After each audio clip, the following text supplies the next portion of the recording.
இப்ப நன்மை செய்யக்கூடிய பூச்சிகள் அடுத்தது வந்து பாத்தீங்கன்னா இறை விலங்குகள். இப்ப நம்ம ஏற்கனவே பார்த்ததெல்லாம் இறை விலங்குகள். அதுல அடுத்தபடியா பாத்தீங்கன்னா இந்த பெருமாள் பூச்சி, தட்டான், ஊசி தட்டான், சிலந்தி அப்படின்னு நிறைய வகைகள் இருக்கு. இந்த பெருமாள் பூச்சி அப்படின்னு பாத்தீங்கன்னா, பெருமாள்னா என்ன நம்ம பண்ணுவோம்? அதோட முகத்துல 3 புள்ளிகள் இருக்கும்.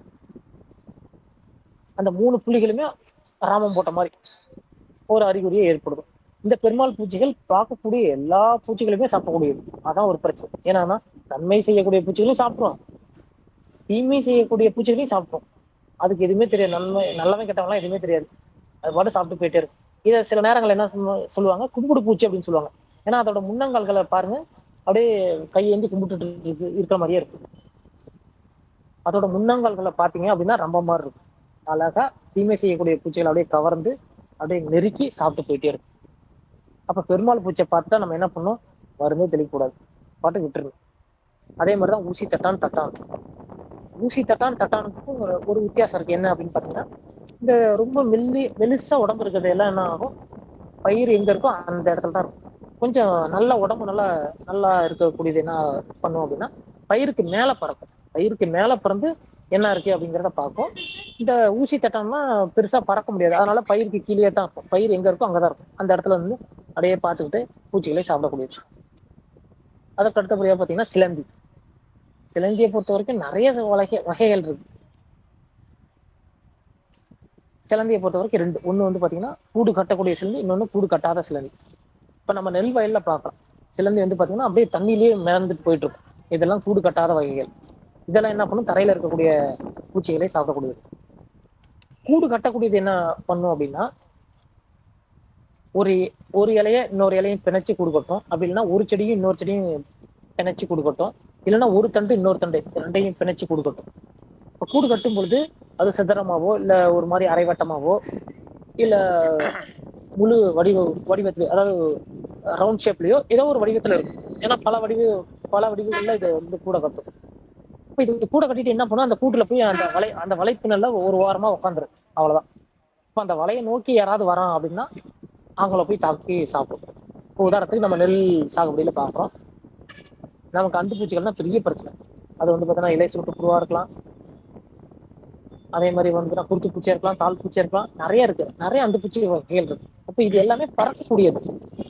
இந்த சிலந்திகள் என்ன பண்ணும், ஒரு இலையே இன்னொரு இலையே இல்லை அப்படின்னா ஒரு செடிக்கும் ஒரு செடிக்கும் வலைப்பின்னலை ஏற்படுத்திட்டு அந்த வலைப்பின்னல்ல எங்கேயாவது ஒரு இடத்துல உட்காந்துரும், செட்டில் ஆயிடும். ஏன்னா அதுக்கு கண்ணு பெருசா தெரியாது. அந்த வலைப்பின்னல்ல ஒரு இடத்துல உட்காந்துரும். இப்ப நெல் வயல்ல பறக்கக்கூடிய தத்து பூச்சிகள், இல்ல தாள் பூச்சிகள், இல்ல குருத்து பூச்சிகள், இல்ல இலை சுருட்டு புழுக்கள் ஒரு பக்கமா போயிட்டு ஏதோ அந்த வலைப்பின்னல்ல ஒரு இடத்துல படுது அப்படின்னா டக்குன்னு பட்டோன்னு என்ன ஆகும், ஒரு ஒரு அதிர்ச்சி ஏற்படும் அந்த சிலந்திகளுக்கு. அப்ப எந்த இடத்துல அதிர்ச்சி வருது, எந்த மாதிரி அதிர்ச்சி வருது, அப்ப அது நம்மளோட பெரியவனா சின்னவனா, நம்மளோட பெரிய பூச்சியா சின்ன பூச்சியா அப்படிங்கிறத பார்த்து உடனடியே என்ன பண்ணும், தன்னோட வாயிலிருந்து ஒரு விதமான திரவத்தை வெளித்தரும். அந்த திரவம் அப்படிங்கிறது முழுக்க முழுக்க புரோட்டீன், புரதச்சத்துக்கள். இது அப்படியே அங்க வெளியே போகும்பொழுது காற்றுல இருக்கக்கூடிய ஈரப்பதத்தை எடுத்துக்கிட்டு அப்படியே ஒரு வலைப்பின்னல் மாதிரி ஆயிடும். அப்ப அந்த பூச்சி அப்படியே கூடு அந்த அந்த பூச்சியை சுத்தி ஒரு வலைப்பின்னல் உருவாயிடும். அப்ப அந்த பூச்சி நகர முடியாது, அந்த தீமை செய்யக்கூடிய பூச்சி. அதுக்கப்புறம் அப்படியே கொஞ்சம் கொஞ்சமா போயிட்டு அந்த பூச்சியை வந்து சாரை உருவி சாப்பிட்டு வெறும் கூடை மட்டும் விட்டுரும். நீங்க பார்க்கலாம் சிலந்தியோட வலைகள்ல ஒரு மாதிரி எலும்பு கூடு இருக்கிற மாதிரி சில பூச்சிகளோட எச்சங்கள்லாம் இருக்கலாம். இதற்கு என்ன காரணம் அப்படின்னா, இந்த சிலந்திகள் வந்து அதுல இருக்கக்கூடிய சாரை உறிஞ்சிட்டு அப்படியே அந்த கூட்டை மட்டும் அப்படியே போட்டுருவாங்க. அந்த வலையிலேயே அப்படியே விட்டுரும். அதை நீங்க நல்லா பார்க்கலாம். அப்ப சிலந்திகள் வயல்ல இருக்கு அப்படின்னா கண்டிப்பா கண்டிப்பா மருந்தே தெளிக்கக்கூடாது. ஆனா என்ன பண்றாங்க, சிலந்திகள் இருந்தா கூட சிலந்திகளை எப்படி கட்டுப்படுத்தலாம் அப்படிங்கிறதுக்கு மருந்து தெளிக்கிறாங்க. சிலந்திங்கிறது எக்காரணத்துக்குள்ள நம்ம பயிரை சேதப்படுத்தவே படுத்தாது. என்னைக்காவது சிலந்தி வந்து நம்ம பயிரை சாப்பிட்டு பார்த்துருக்கீங்களா? பார்க்க முடியாது. நம்ம பயிரை எதுவுமே பண்ணாது. அது என்ன, அங்க ஒரு கூடு கட்டியிருக்கோம் அவ்வளவுதான். அது என்ன பண்ண போகுது நம்ம பயிரை? அது கூடு கட்டியிருந்தாலே நம்ம மக்களுக்கு பயமாயிடும். ஐயோ இதோ கூடு கட்டியிருக்கு, உடனே மருந்து தெளிக்கணும் அப்படின்ட்டுருவாங்க. பட் அப்படி கிடையவே கிடையாது. அது பாட்டு கூடு கட்டி போகுது. அதே மாதிரிதான் உதாரணத்துக்கு இப்ப நம்ம மாமரத்திலயோ கொய்யா மரத்திலயோ பாத்தீங்கன்னா, இந்த எறும்பு வந்து ஒரு 4 இலையோ 5 இலையோ வந்து அப்படியே பின்னி வந்து பாத்தீங்கன்னா கூடு கட்டியிருக்கும். அந்த 4 இலையை தவிர அது எதுவுமே பண்ணாது. அந்த 4 இலை மட்டும் தான் அதுக்கு. அதுவும் கூட அந்த இலையை சாப்பிடாது.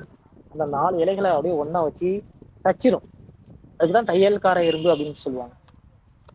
அது தச்சு அது பாட்டுக்கு உள்ள இருக்கும், அவ்வளவுதான். அது ஒண்ணுமே பண்ணாது. மற்றபடி நம்ம காய்களையோ, நம்ம இலைகளையோ, நம்ம பூக்களையோ சாப்பிடவே சாப்பிடாது. அது என்ன பண்ணும் அந்த எறும்புகள், அங்க இருக்கக்கூடிய சாறு உறிஞ்ச பூச்சிகள, இல்ல அங்க இருக்கக்கூடிய இளம் புழுக்களை சாப்பிடும், அவ்வளவுதான்.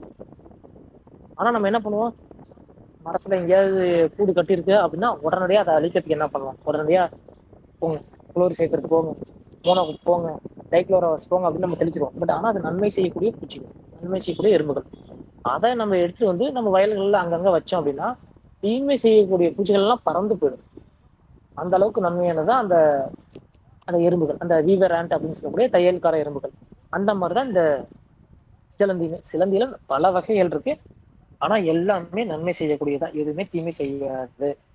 இப்ப இதையும் நம்ம தெரிஞ்சுக்கலாம். அடுத்தபடியா வந்து பாத்தீங்கன்னா ஒட்டுண்ணி அப்படின்னு சொல்லலாம். இப்ப நம்ம ஒண்ணு இறை விலங்கில் பார்த்திருக்கோம்.